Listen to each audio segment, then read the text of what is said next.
दोस्तों, इस शख्स को तो आप जानते ही हैं। इसने अभी कुछ दिन पहले हमारे नबी सल्लल्लाहु अलैहि वसल्लम की शान में गुस्ताखी की थी, गलत अल्फाज इसने इस्तेमाल किए थे।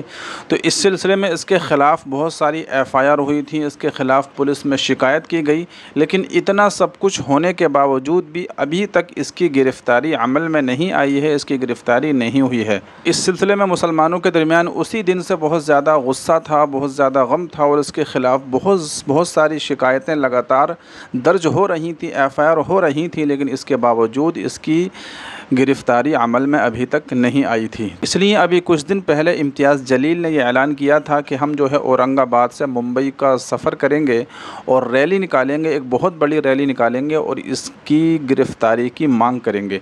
तो आज का वो दिन है कि इम्तियाज़ जलील ने औरंगाबाद से मुंबई के लिए एक बहुत बड़ी विशाल रैली निकाली है और उस रैली के अंदर जो है हिंदू मुसलमान तमाम ही तबके के लोग हैं और इस शख्स की गिरफ़्तारी की मांग कर रहे हैं। इसने हमारे नबी की शान में जो गुस्ताखी की है, तो इस बदबख्त की, इस कमबख्त की, नालायक की जो है गिरफ़्तारी होनी चाहिए।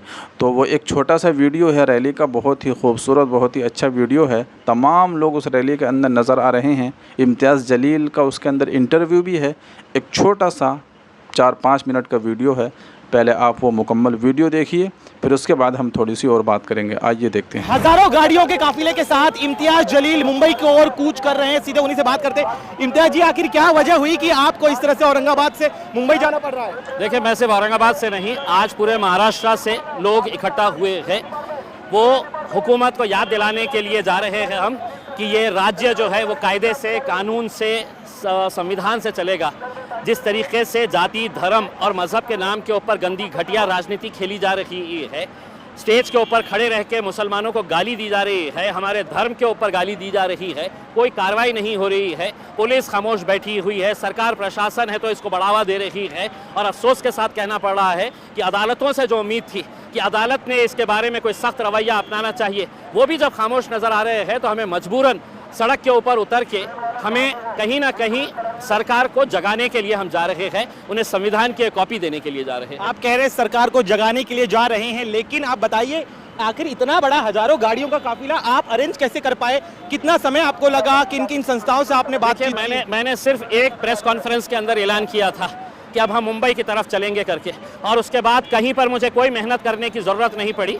आज आप देखेंगे इतना सारा हुजूम जो है वो इस बात की गवाही दे रहा है कि लोगों के अंदर कितनी नाराज़गी है।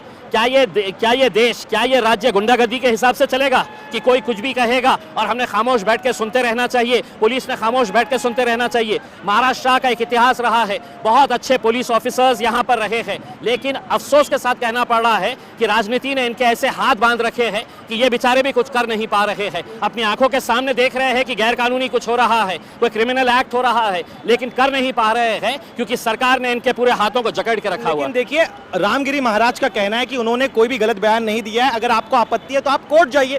आप इस तरह से सड़क पूरी समृद्धि एक्सप्रेस हाईवे है वो पूरा जाम हो गया है। रामगिरी महाराज आपके लिए हो सकते हैं, ये ऐसे गुंड कहा जाता है, हमारे लिए महाराज नहीं, उन्हें कहा जाता है। ऐसे गुंड प्रवृत्ति के लोग भगवा चोला ओढ़कर कैसे धंधे करते हैं ये आपने देखे होंगे। आसाराम बापू के सामने है तो पैरों के ऊपर पड़े रहते थे, लोटांगन करते थे, आज जेल में पड़ा हुआ है। ये भी जो है ये एक घटिया किस्म का आदमी है जिसकी मानसिकता घटिया है, और प्रवचन के दौरान इंसान ने इंसान की हैसियत से कैसा जीना चाहिए करके ये बताया जाता है। तुम्हारा धर्म खराब, तुम जिसको मानते हैं वो खराब, ये सब बातें हैं तो नहीं सुनने के लिए लोग आते हैं करके। तो इसको बुलाया गया है कि तू बोल ऐसा, हम चाहते हैं कि महाराष्ट्र का माहौल खराब हो करके। और उसी दिन महाराष्ट्र के मुख्यमंत्री आकर इनकी पीठ थपथपाते और कहते हैं कि यांचे केशाला मैं हाथ लाऊ देणार नहीं, इनके बाल को भी मैं धक्का नहीं लगने दूंगा। सोचिए, जो मानसिकता इसकी है वही मानसिकता सरकार की भी है। आप कह रहे हैं सरकार जो है रामगिरी महाराज का साथ दे रही है, लेकिन दूसरी दलील, खासतौर मुख्यमंत्री का एक बयान भी मैं आपको याद दिला दूं, जब उन्होंने कहा था कि इनके बाल को भी जो है हम ठेस पहुंचने नहीं देंगे। ऐसे में क्या इस तरह से इतना बड़ा काफिला लेकर जाना एक तरह से सरकार पर दबाव बनाने की रणनीति? आप बिल्कुल, सरकार सोने का नाटक कर रही है। हम सरकार को जगाने के लिए और एक संविधान की कॉपी उन्हें गिफ्ट करने के लिए आए हैं कि आपका हमारा देश, हमारा राज्य जो है, महाराष्ट्र की एक संस्कृति हुआ करती थी। छत्रपति शिवाजी महाराज, छत्रपति संभाजी महाराज, फुले, शाहू, अंबेडकर, पुरोगामी महाराष्ट्र कहते थे। आज उसी महाराष्ट्र की हालत आपने क्या कर दी है, सिर्फ आपने राजनीतिक घटिया से कुर्सी हासिल करने के लिए आप दंगे भड़काना चाहते हैं, आप माहौल ख़राब करना चाहते हैं, आप हर एक को छोड़ दिए हैं स्टेज के ऊपर कि जाओ गाली दो, जिसको देना है, हम तुम्हें हाथ नहीं लगने देंगे, बल्कि तुम्हारी सुरक्षा और बढ़ाएंगे हम। बिल्कुल आप कह रहे, देखिए ये आपकी दलील, लेकिन एक और आरोप ये भी आप पर लग रहा है, चूंकि लोकसभा चुनाव में एमआईएम का बड़ा वोट बैंक जो था वो उनके हाथ से छिटक गया और अब विधानसभा चुनाव करीब है, इसीलिए इम्तियाज जलील फिर एक बार अपने वोट बैंक को। आपकी गलत जानकारी है। एमआईएम ने कितने सीटें लड़ी है महाराष्ट्र के अंदर, आप ये बताइएगा। उसमें हमने यहाँ पर ये जो लोग जमा हुए हैं ये कोई एमआईएम के पूरे कार्यकर्ता है, ऐसा नहीं है। हमने लोगों से कहा था कि तुम किस राजनीतिक पार्टी से ताल्लुक़ रखते हैं, कौन सी तुम्हारी जमात है, तंजीम है, हमें कोई लेना देना नहीं है।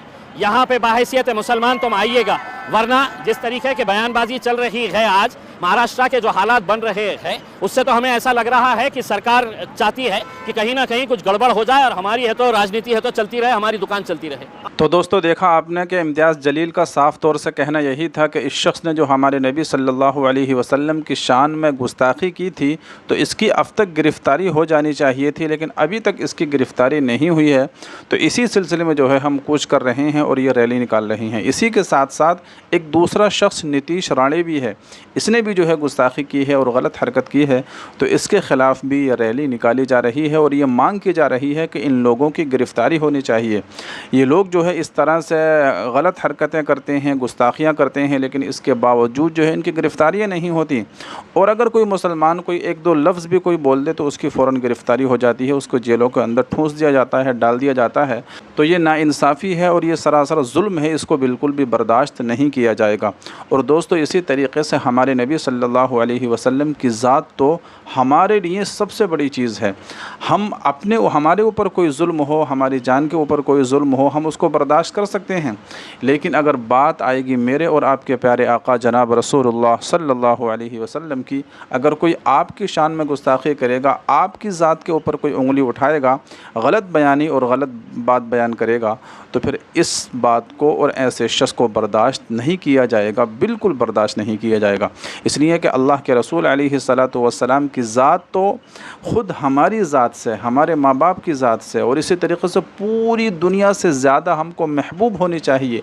सारी कायनात से ज़्यादा प्यार और मोहब्बत हमको हमारे नबी से होना चाहिए। हदीस पाक के अंदर भी आता है कि ला युमिनु अहदुकुम हत्ता अकूना अहब्ब इलैहि मिन वालिदिही व वलदिही वन्नासी अजमईन। अल्लाह के नबी अलैहिस्सलातु वस्सलाम ने फरमाया कि तुम में से कोई शख्स उस वक्त तक कामिल और मुकम्मल ईमान वाला हो ही नहीं सकता जब तक कि उसके नज़दीक मैं ख़ुद उसकी ज़ात से, उसके वालिदैन से और दुनिया की तमाम चीज़ों से ज़्यादा महबूब और पसंदीदा ना बन जाऊँ। यानी कहने का मकसद ये है कि दुनिया की तमाम चीज़ों से ज़्यादा मोहब्बत और प्यार आपको अपने नबी से होना चाहिए, तब कहीं जाकर आपके ईमान का और आपके इस्लाम का एतबार किया जाएगा। वरना अगर वैसे ही ज़बानी तौर पर आप अपने नबी से मोहब्बत के दावे करते रहो, लेकिन आपके नबी की ज़ात पर अगर कोई उंगली उछाले, कोई आँच आए, तो उसके ख़िलाफ़ अगर आप खड़े ना हो तो फिर आपके ईमान का कोई भी एतबार नहीं है। तो इसलिए नबी सल्लल्लाहु अलैहि वसल्लम के शान में अगर कोई भी गुस्ताखी करे तो उसकी गिरफ़्तारी होनी चाहिए, उसके ख़िलाफ़ आवाज़ उठानी चाहिए। और ऐसे लोग जो है हमारे माशरे के लिए और हमारे मुल्क के लिए बहुत ही ख़तरनाक हैं। ऐसे लोगों की गुस्ताखियों को बिल्कुल भी बर्दाश्त नहीं किया जाएगा। आप लोगों का इस ख़बर के बारे में क्या कहना है, कमेंट बॉक्स में अपनी राय का इजहार ज़रूर कीजिएगा और दुआएं भी करते रहिए और इस वीडियो को ज़्यादा से ज़्यादा शेयर भी कीजिए। दुआओं की गुजारिश है। अस्सलामु अलैकुम व रहमतुल्लाह।